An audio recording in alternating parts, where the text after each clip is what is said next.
Okay, so let's dive into something really special today. Have you ever really thought about how those ancient stories, the ones passed down forever, how they don't just end up as folklore, but actually shape the geography, the identity of a place? Mhm. Today, we're doing a deep dive into this absolutely enchanting, really profound tale. It's a compelling example, yeah. It Yeah. shows how narrative, it acts like a living document, doesn't it? The Yeah. story isn't just about, like, events happening. It kind of seamlessly weaves myth and history and cultural practice all together.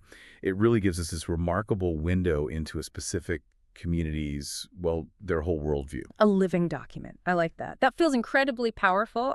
And our source for this deep dive, it comes from Zingtai Mansingla, A Tale of Love and Destiny, which is an excerpt, right, Yeah. from the book Living Ghosts and Other Uncanny Stories by Chansa Makan. So our mission today really is to unpack that, to extract all those rich layers of meaning from this single, pretty powerful source. We want to find those, surprising facts, the insights that stick with you, and show how this isn't just a love story, but it's this rich tapestry. It reflects that deep connection between people, their land, and, well, the supernatural. Exactly. And how beliefs get embedded in the landscape itself. Right. How legends define landmarks, how identity gets, like, etched into the very ground. Precisely. The level of detail in this story lets us see how these belief systems, they aren't just abstract thoughts floating around. No, they're intimately embedded in the physical world, and in the daily lives of the Tongkol Naga people. This is a real testament to the organic nature of their cultural memory. Okay, so let's start by painting a picture of where this all happens. We're talking about Zingtai Village. It's also known by Kumfanatingi, its older name. So picture this. It's nestled east of Humman Village, and the big feature is Zingtai Peak. It stands really prominently, almost like a guard, between Hangman and another village, Wanghan. A central landmark. Totally. And this peak, it's not just some mountain in the background. It's almost a character in the story itself. You can apparently see it from Wonghan looking west, and it's really clear from Kampha village, too. Its presence is just unavoidable, a constant sort of silent watcher. And that act of naming, of describing these places with such detail, it grounds the whole mythology directly into the physical world. It's not some far-off abstract setting. Right. The stories feel incredibly real for the people there because the landscape is part of the story. It's like a mnemonic device. A geographical anchor for their memory, yeah. Exactly. The peak becomes this natural monument to the tales they tell about it. Mm. It's where their spiritual and physical worlds just completely merge. And the tales connected to it are just incredible. At the heart of Zingtai Village is this profound belief in Rongengai. Now, Rongengai, it refers to both a sacred lake and the powerful fairy or goddess who rules it. hmm Two aspects of the same sacred entity. And popular belief, from the olden days held that people could actually see this goddess. They could see her drying her clothes on Zingtai Peak. Wow. Literally see her. Yeah, apparently. And the vision was really specific too. It would happen when sunlight broke through right after a rain shower. Can you imagine seeing that? Just this shimmering, kind of ethereal presence up on the peak interacting with the weather. That imagery is so symbolic, isn't it? It's the divine touching the mundane. It connects the goddess directly to everyday life, to the weather patterns of that region. Yeah. It makes you wonder, how do communities weave natural events into their divine stories like that? It's maybe a way to give meaning to the everyday or explain things through, divine action. Makes the goddess feel very present, not distant. Exactly. She's an active part of the landscape's rhythm, links to the elements. And this connection between the divine and the everyday, it goes even deeper into their cultural Mhm. fabric, quite literally. There's this specific Tangkol Naga garment for girls, a type of makala that's like a traditional skirt called kaurui kashan. And the belief is that this garment, this kaurui kashan, was copied directly from the fairy of Zingtai Peak's own clothes. Copied. Like a replica. Directly, and she hung them out to dry on the peak. Think about that. A garment so important, culturally iconic, believed to be a divine replica, a direct copy from the goddess. That gives the clothing immense spiritual weight. Totally. It transforms it from just clothes into like a sacred artifact. It's not just fashion, it's tangible spiritual history. The idea that a traditional garment is a direct reproduction of something divine, it really cements that spiritual connection. It suggests they're literally wearing a piece of their sacred history. Wow. And it elevates the craft itself, the weaving, to something almost divine, a reminder that their culture and spirituality are totally intertwined. And there's more physical evidence, too. The source mentions a well. Apparently, you can still find it on top of Zingtai Peak, and this is supposedly where Mansingla herself used to fetch water. A specific, tangible landmark. Exactly. Not just a myth detail, but a place you could potentially visit. Stand where she stood. It makes the past feel right there. That presence of a physical spot, well, it really reinforces the myth's tangibility. It suggests a real intersection point between the divine and human worlds. Yeah. It becomes a focal point for the oral tradition. People can visit the site, Yeah. making the story feel more immediate, more real. It's like a physical reminder, passed down with the words. Precisely. A powerful mnemonic. Now, here's something interesting. Despite all this history, all this legendary significance, Zingtai village is empty now. Empty. No inhabitants. None. It's deserted. Yeah. Which is quite a stark contrast to its legendary past. And this emptiness, it isn't just time passing. It points to some really tumultuous history, devastating civil wars, things we'll get into later. Right. But here's the kicker. Even though the place is physically empty, the story of Mansingla hasn't died. It's been diligently passed on. It thrives powerfully in the collective memory of the Tongkol Naga people. That really speaks volumes about the power of oral tradition, doesn't it? And cultural memory. Even without people living there, the narrative sustains the village's identity, its importance. Yeah, the story keeps the place alive. It shows a place can stay vibrant through its stories, even when the buildings are gone. It's a real testament to cultural resilience. And we see this happening actively. Poets still write about Mansingla. Beautiful songs dedicated to Seitangphung, that's the peak, and to Mansingla herself. They were composed and are still sung today. Oh, wow. So it's a living tradition. Absolutely. The source even gives us lines like, Zingtai Mansingla tarata cheklinganaya, which means, to fetch water, you listen to the thick-billed warbler. Right. And o cheklinganaya navanavat kolovaya. Oh. Listen to the thick-billed warbler. Your parents made it a ritual. And another bit. Kauriwi chonghongavaya. Wearing a chonghom of kauri, which is a type of shawl. Siningay. Angalay tungsungay hey. Dark red in color, a fertile land. It's not just preserving a story. It's constantly recreating it, celebrating it through art and music, keeping it alive. Okay, so let's move from the landscape to Mansingla herself, her unique character, her origins. Her parents were Chief Kalingshang and his wife, Masoan. Now get this. Despite Kalingshang coming from rich ancestors, having this inheritance, they lived in poverty, real poverty. A reversal of fortune. Yeah, apparently his fortune just plummeted right after his father died. Like a shadow fell over them. Fate took a cruel twist. That contrast, past wealth versus current poverty, Yeah. it's fascinating. It really sets the stage perfectly for, divine intervention. Right. Makes you vulnerable. Exactly. Yeah. And it makes you wonder about the culture's view on wealth. Is it cyclical? Is this some kind of spiritual test? Their vulnerability makes the later prosperity feel truly miraculous, not just luck. And adding to their misery, they were childless. Oh, wow. So poverty and childlessness. Yeah, it compounded everything, Yeah. which made their prayers to the fairy of Rongongai just desperate, really heartfelt. Day and night, apparently. They deeply wanted a child. And, relief from being so poor. And this goddess of Ronlingai, she's presented as very powerful, known for granting wishes to her devotees. So it was the right place to ask. Definitely. So With- Kalingshang and Masoan asked for both things, a child and wealth. And the goddess agreed. But, and this is critical, there was a condition, a huge one. They would have to return the child to her in due time. Chilling. That sets up the whole conflict, doesn't it? The trap. Absolutely. The gift came with an inevitable sacred price, a debt to be fulfilled. And how Mansingla was conceived, it's just astonishing. The very next day, they're out in their paddy field, and a butterfly lands right on Masoan's navel. Navel. Yeah, and lays an egg, and that impregnates her. Pure magic. Wow. That's not just symbolic. That's a direct, almost mystical infusion of life. It signals her extraordinary nature right from the start. And butterflies. Well, the symbolism often includes transformation, rebirth, new beginnings, themes that definitely resonate through her whole story. Marks her as special, Right. chosen, links to the divine. Absolutely. And true to the fairy's word, their farming started prospering immediately. Their wealth doubled.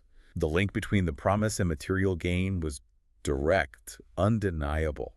The intervention worked fast. So Masoan gives birth to this beautiful goddess-like baby girl, and they name her Mansingla, which means The indebted one. Exactly. A name that constantly reflects that pledge to the goddess. A reminder hanging over her existence. That name itself just foreshadows the core conflict, the inevitable claim by the divine power that gave her life. It's like a constant echo of that sacred debt, imbuing her with this layer of tragic destiny right from birth. And her beauty was legendary, admired everywhere. Her fame spread even to the remotest parts of Manipur, just through word of mouth. But it wasn't just her looks. Her weaving skills were unmatched, truly unparalleled. She excelled at all these traditional garments. Fangai, Chongkom, Fingui, Lurem, Thangkang, Quailing, Forkachon. The list goes on. An expert weaver putting intricate designs into clothes. It wasn't just a hobby, it was like a supernatural gift. It's definitely presented as more than just a domestic skill. It elevates her to this creative force in the community. And what's really fascinating is the belief that the goddess of Rongai taught her how to weave Taught her when? while she was still in her mother's womb. Get out! That's incredible. It reinforces that divine connection, right? Makes her weaving a direct manifestation of her divine essence. To link to her origins. Exactly. And the source even says that a very popular Tangkol Naga garment, the Zingtai Kashan, is considered her creation. So her legacy isn't just myth. It's literally woven into the enduring cultural fabric. She's an archetype of their artistry. So, as Mansingla grew, more beautiful, more gifted, her parents loved her immensely, of course. But that love was constantly shadowed by this worry, this dread about the future, knowing they had to fulfill that pledge. It really makes you ask, how do parents cope with a divine promise like that? Sacrificing their beloved child. Their actions show this deep fear, this desperate attempt to somehow defy fate, to hold on to this gift that came with such a heavy condition. Yeah, they became extremely protective. She was almost never allowed to go to the fields, which was, normal for young women. Even just to get water from the well, they'd listen first. Listen for what? For the Cheklin bird singing. It was considered a really bad omen among the Tongkols. Only if they didn't hear it would they let her leave the house. Wow, that level of vigilance? It speaks volumes about their terror, their desperate attempt to control something uncontrollable. Right. Okay, so that sets the scene for her life. Now, the fateful encounter, the love story. Meanwhile, in the nearby village of Seitangphung, there's this young man, Vaheileng, very handsome, son of the chief, described as having all the great qualities of a man. Brave, strong, virtuous.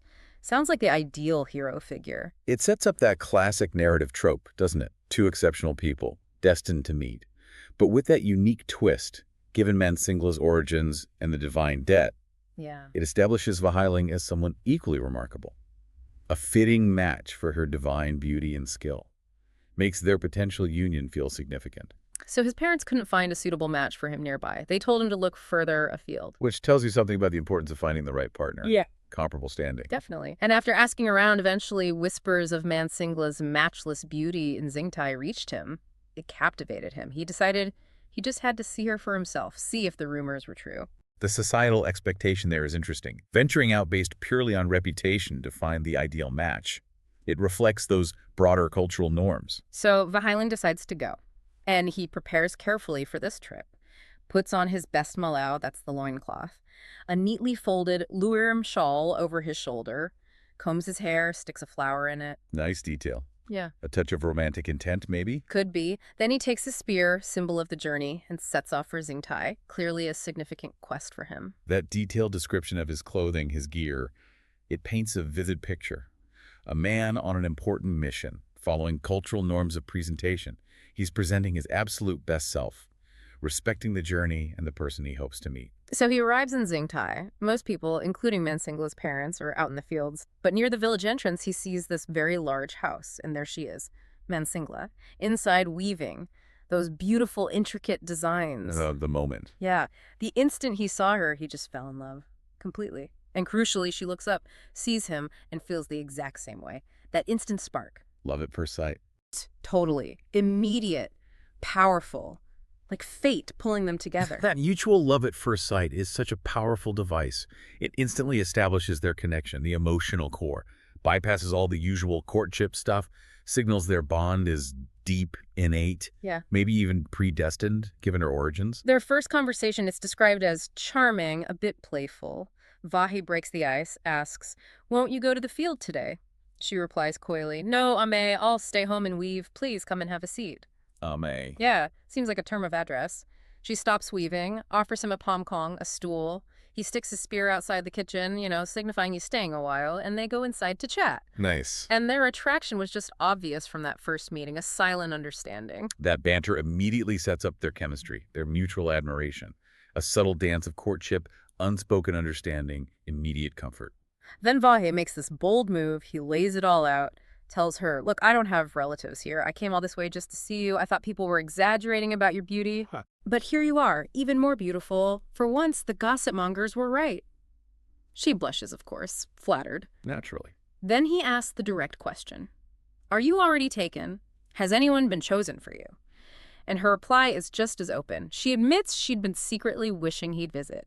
Oh, really? Yeah, she says something like, Ame, what more could we expect if people like you are interested?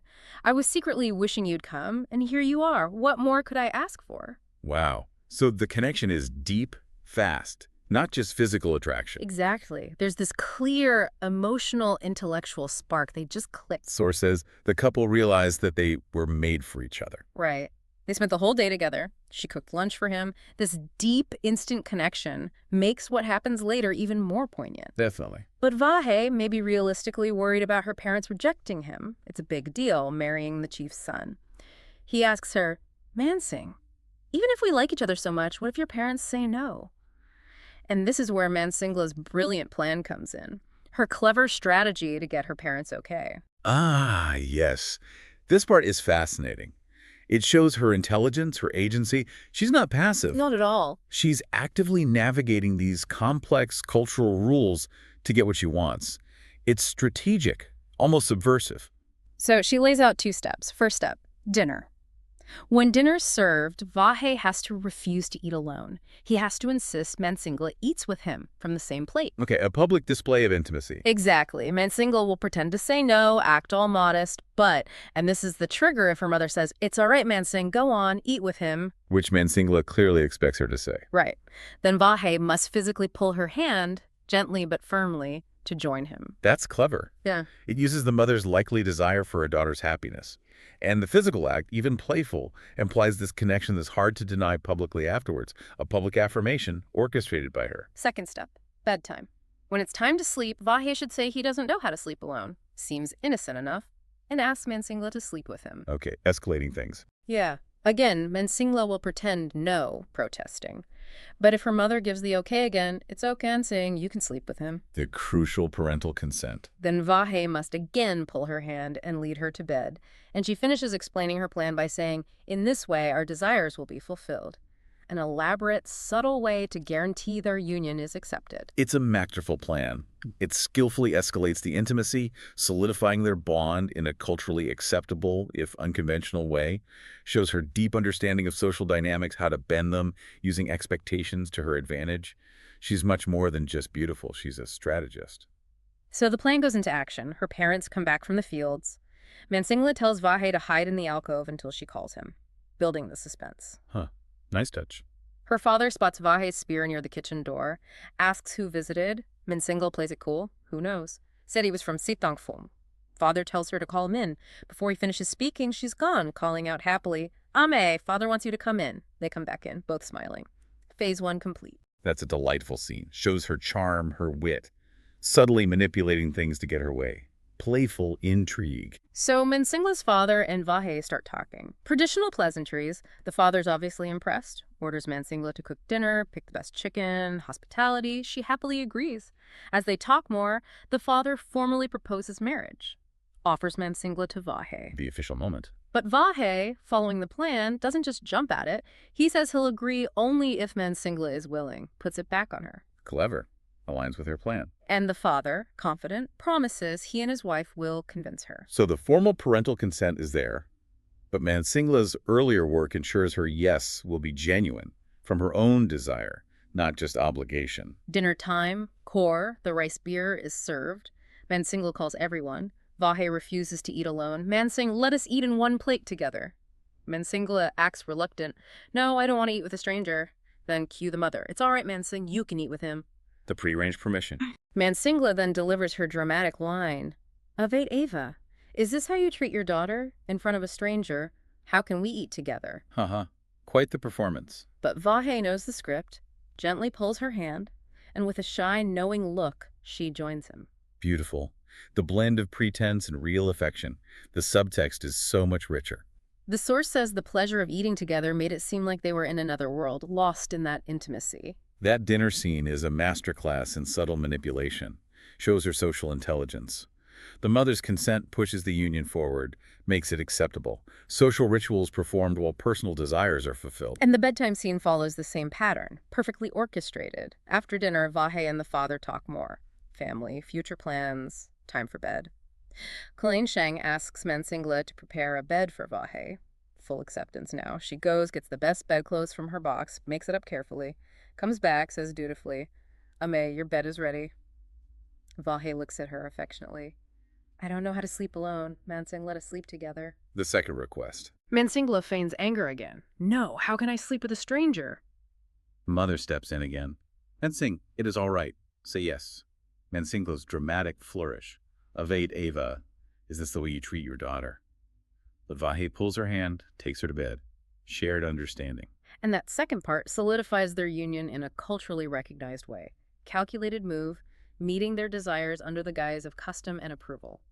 This whole sequence, designed by Mansingla, just showcases her intelligence, her agency, shaping her destiny within tradition's framework. And here's where that significant Tenkle custom kicks in, the one that bypasses ceremony. Because they had, bedded before a formal marriage, their union couldn't be solemnized in the usual public way. Interesting. So from that day on, they became husband and wife, validated by custom, not ceremony. It's a key distinction.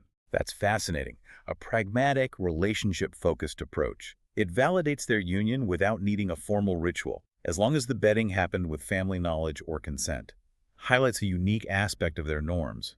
Intimacy and consent, acknowledged by family, establish a legitimate bond, speaks to trust. So they live together for a while, their bond deepening. Then Vahe wants to take her to his village, Seitangphung. Formalize things there. He asks his in-laws. Shang, her father, responds. He acknowledges Vahe's wealth, but also his own family's, quote, shame over the unsolemnized marriage. Not shame that it isn't valid, but lack of public affirmation. Exactly. So to address this, he demands manho, which is like a payment, a dowry, but more than that, it's a huge public display of wealth and commitment to cement the union in everyone's eyes. Right. The manha serves as that public affirmation, solidifies the union, restores the family's honor grandly, not just payment, but public validation. And Shang's demand was extraordinary, unheard of. He tells Vahe, your family must line the road from your home to my bower with black cows, no gaps in between. Black cows. How long a road? 8 kilometers. 8 kilometers of cows. Yep. In return, Shang promised to give everything he could for his daughter. But 8 kilometers of cows, that's unprecedented status, wealth, commitment on display. A spectacle designed to be remembered. Wow. That's not just about money, it's deeply symbolic. A theatrical gesture showing the union's immense importance, solidifies their status community-wide, commands respect, that manho would be talked about for generations, a benchmark for prestige, speaks volumes about Tenkle values wealth demonstrated to affirm honor. So Vahe goes back to Seitangphung, discusses this huge demand with his family, and they agree. They agreed to 8 kilometers of cows. His family must have been incredibly wealthy. Seems so. A date is fixed, and on that day, exactly as promised, hundreds upon hundreds of black cows were seen on the road from Seitangphung to Zingtai. Fulfilling the requirement, the source states clearly, people recognized the wealth of Vahe by the manho that he had paid. Undeniable proof. Fulfilling that, especially over 8 kilometers, was a powerful public declaration. Validated the marriage totally, brought immense honor and prestige to both families. The celebration that followed was epic, a true spectacle. Zingtai villagers brought their flutes, trumpets, drums, tingtila, their instruments to accompany the couple. Much merriment, the air buzzing, streets crowded with people from many villages witnessing history. A major event. The procession started from Mansingla's house, heading towards Seitangphung, a magnificent display of the wealth and power of the two rich families. The source says, none had witnessed such joy and exhibition of wealth in the history of the Tangkols. That procession was more than a journey. It was a living testament to this union, a public affirmation resonating for generations. A cultural event of huge significance, thousands of people from both villages, neighboring ones too, accompanying them. Rich food, the best core at every stop. An unparalleled celebration. But then Disaster strikes, just as they're approaching Rangunge. Oh no. The sacred lake, her place of origin. Exactly. A cataclysmic storm hits.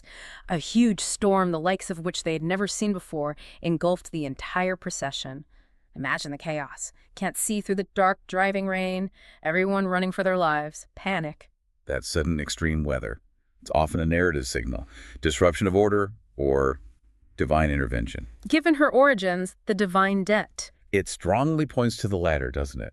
The gods taking notice, reclaiming what was promised, highlights the vulnerability of human joy against higher power. In the chaos, Vahe and Mansingla get separated, tragically. He searches desperately, calling her name, but the crowd, the storm, impossible to find her. That sudden separation after such joy starkly highlights the fragility of happiness against fate or divine will. Makes you ask, was it just a storm or more? And when the storm finally died down, Mansingla was gone. Gone. Vanished. Taken away by the storm. Some eyewitnesses claim they saw her being swallowed by the earth. Swallowed by the earth. That ambiguous disappearance adds to her mythic status. Not just gone, but reabsorbed into the elements, returned to her source. Vahe's reaction. Utterly heartbroken. So brokenhearted that he almost lost consciousness. Consumed by grief. The shift from pure joy to tragedy was devastating for everyone. The two families, once celebrating, parted in sorrow. Didn't communicate for a long time, the source says. Deep collective trauma. That dramatic reversal hammers home the power of that divine pledge. The story reminds us explicitly, we have to remember that the pledge had to be fulfilled. The gods do not take promises made to them lightly. Right. So the storm wasn't just a storm. It was the goddess collecting her debt, reclaiming what was promised. The fateful moment her name always foreshadowed, an unavoidable consequence. Now, what happened next to Vaheileng? There are a couple of versions. One version, tragic and romantic. He was so grief-stricken, couldn't live without her. He also jumped into the Gungi, the sacred lake, and was united with Mansingla in death. Ultimate devotion. Together beyond life. A classic, tragic romance ending. Yeah. But the more common version, the one the elders tell, offers something different, more mysterious, keeps her unique essence alive. Okay, what's that version? It says Mansingla was actually seen later by passers-by near Rangungai. See now? Weaving clothes inside the lake. Inside the lake. Yeah, and some even claim they saw her drying clothes in the sunlight outside Rangungai. Wow. So she continued existing, but in this liminal space. Between human and divine, inside and outside the lake. Exactly. Not gone, but transformed. Still connected to the sacred water, still weaving her divine skill, and enduring almost immortal presence. Fascinating. That maintains her unique status. This leads to the next phase, more trials, an intervention from outside, the Maharaja. Stories of Mansingla's beauty, her mysterious disappearance, her reappearance in the lake.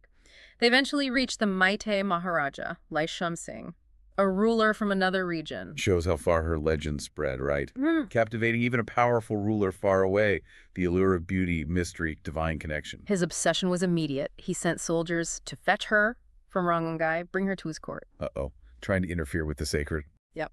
And it went badly. When they tried to reach her in the lake, poisonous snakes bit them, and many of them died at Rangungai. Poisonous snakes. Protecting her. Seems like it.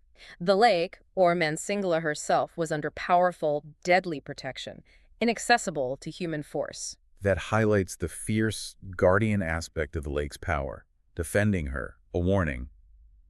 Don't mess with the sacred. She's still a sacred entity. So, faced with dying soldiers, the Maharaja tries a different tactic. Consults an oracle, how to get her out. The oracle gives specific advice rooted in local knowledge. Only Kushi Kai alone could kill the snakes in Rangungai. Kushi Tai, what's that? The source suggests it's a potent local herb, known for powerful, maybe mystical properties.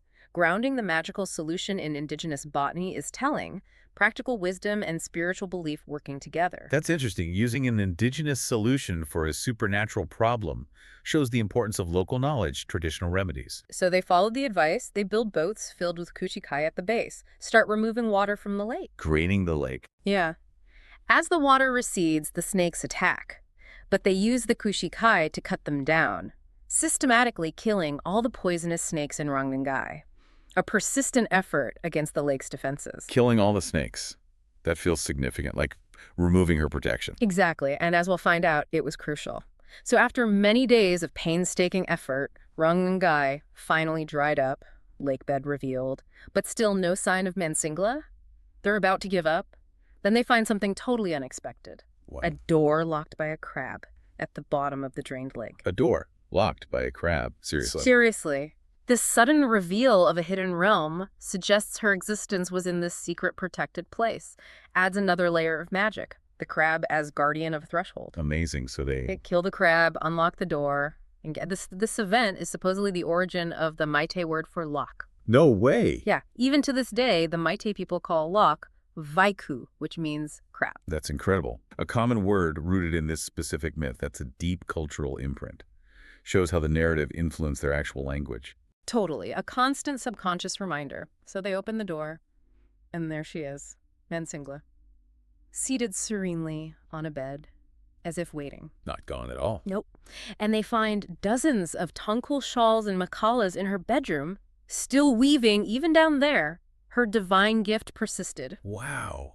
What a sequence of events. So Mansingla is brought before Maharaja Elisram Singh. Yeah. He's so impressed by her beauty and talent for weaving that he immediately took her as his wife, confident he's won. From divine captivity to forced royal marriage. Quite a shift. Yeah, from divine custody to human possession. But as you said, hints of danger. This new freedom comes with its own issues. Big issues, because here comes the shocking, disturbing twist. When the Maharaja tried to bed her, he found her private parts missing. What's missing? Yeah, completely unexpected, and his reaction was pure rage. I can only imagine. But what does that mean? Was it an effect of her transformation by the goddess, final divine protection, or symbolic, showing she belonged to another realm? The source doesn't explicitly say, but it's a potent statement about her unique non-human nature, even now. And the Maharaja felt insulted, betrayed. Totally. So insulted that he decided to kill Mansingla. Saw her as deceptive, worthless. His order was cruel, brutal. Servants make a box big enough for her, small hole to breathe, put her inside, Oh, no. and cast the box in a whirlpool, left her to die. Horrifying. Just awful. A terrible fate. But maybe not the end. Not the end. This brings us to the final act. True love's triumph. Vaheileng returns. News reaches Vahe. His wife captured, about to die in a whirlpool. His devotion clearly never died. It reignites his quest, emphasizes that enduring power of their love, transcending separation, time, obstacles. His love is constant. He prepares immediately, and his actions are steeped in ritual memory. He puts on the same clothes he had worn when he met Mansingla for the first time. Recreating that first moment? Exactly. Takes his flute and spear, the same items, and heads for the plains towards Imphal, a man on a sacred mission. It's like a ritual to invoke their bond, bring back that magic, pure faith in their love. That act of wearing the same clothes, carrying the same things, deeply symbolic, a return to their origins, shows his profound faith in their connection, that it can overcome anything. After many days of arduous searching, following intuition, he finds it. The box circling erratically in the whirlpool. That image, the violent water, the box, heartbreaking. Yeah. And the whirlpool itself, symbol of chaos, inescapable forces. His finding it speaks to that deep connection guiding him. A spiritual pull. Once he spots the box, he takes his flute, the one he carried when he first sought her, and he played the most melodious song ever. Music again. Its power to bridge realms. A direct, heart-wrenching appeal to her spirit. A melody of love, longing, sung over the chaos. Beautiful. Shows the power of their love, transcending physical barriers, maybe even nature itself. After the song, he calls out, loudly, a raw declaration. Mansing, I can't live without you, so if you truly love me, come back to me again. A desperate plea. And then the miracle, defying all forces of nature, that clue phrase again. The box containing Mansingla swirled out from the water towards Vahe, drawn by his devotion. Defying nature. Wow. He breaks open the box, finds Mansingla inside, as beautiful as ever, unharmed, restored. The triumph of their love.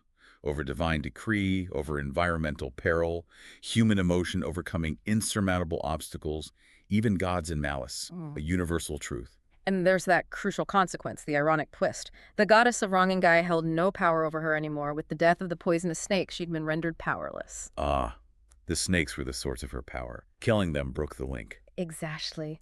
The Maharaja, trying to destroy Mansingla, inadvertently freed her from the goddess, severed that ancient pledge. So it seemed like the worst outcome. Ironically led to her liberation. The Maharaja turned out to be a blessing in disguise. Amazing, isn't it? Neither gods nor evil forces could separate their true love. Vahe takes her back to Seitangphung, and the story ends. They lived happily ever after, united at last. A powerful affirmation. True love conquering divine decrees, malevolent forces, enduring love, human resilience. It's a testament to bonds so strong they reshape destiny. Okay, let's zoom out now. Broader context. Legacy. Connecting the story to real-world history. Seitangphung village, Vahei's home. The source says it was one of the oldest villages among the Kairui inhabitants. Kairui being this union of over 20 villages, Kampha, Zingtai, Hongman, others we mentioned, establishes Seitangphung's deep historical roots, interconnectedness. That integration of historical fact grounds the fantasy in a palpable past, shows how these stories are woven into the actual geography of the region's trajectory, makes them deeply meaningful, gives the myth real-world resonance. But Seitangphung, despite its ancient roots, legendary status, it has a really tumultuous history, harsh realities. Inhabitants left due to various natural calamities and internal crises, pushed out, settled at Mapao first. Later, some returned, but left again due to land disputes, settling at Hongman. Persistent challenges. Wow, constant upheaval. And tragically, in the early 90s, that devastating civil war between Kukis and Nagas hit the region. The Kukis burned down houses of those who remained, forcing survivors to flee, never to return. Such a stark, somber reminder.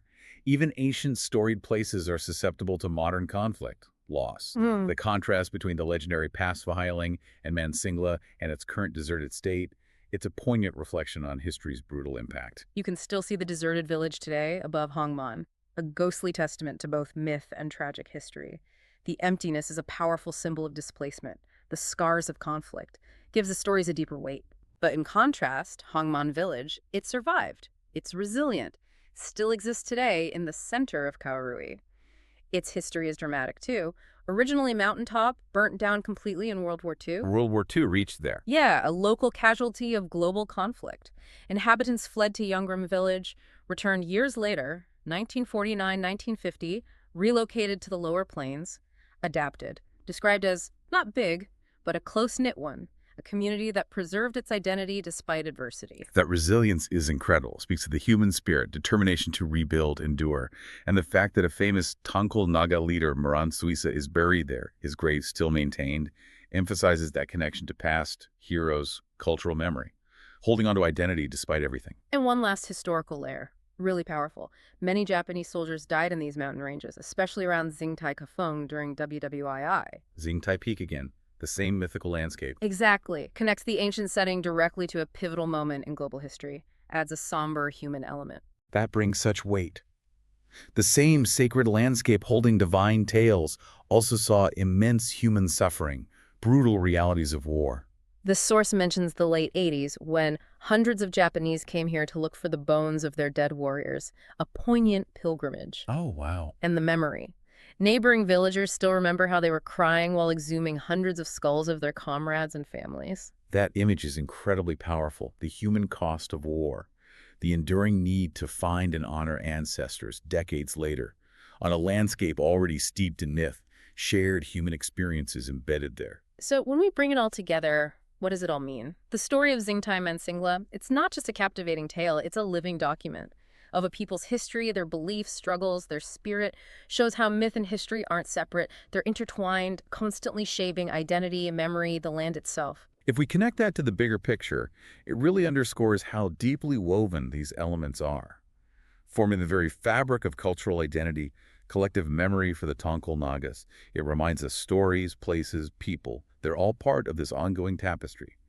The past informing the present in profound, unexpected ways. We've definitely been on quite the journey through Mansingla's story today, exploring divine intervention, predestined love, unique cultural customs, and that remarkable resilience against both mythic and historical challenges. And what's really fascinating, I think, is how the story's strength isn't just in the fantasy elements. It's in its ability to reflect, to contain the real-world experiences, the values, even the historical scars of the community telling it. That rich blend of sacred and historical. A testament to how human stories endure. We've seen the power of a pledge, the strength of true love, the echoes of history, all converging in this deep dive. It really leaves us with a question, doesn't it? For you, listening. Yeah. In your own cultural heritage, or maybe in stories you know and cherish, where do you see that line between myth and documented history blurring?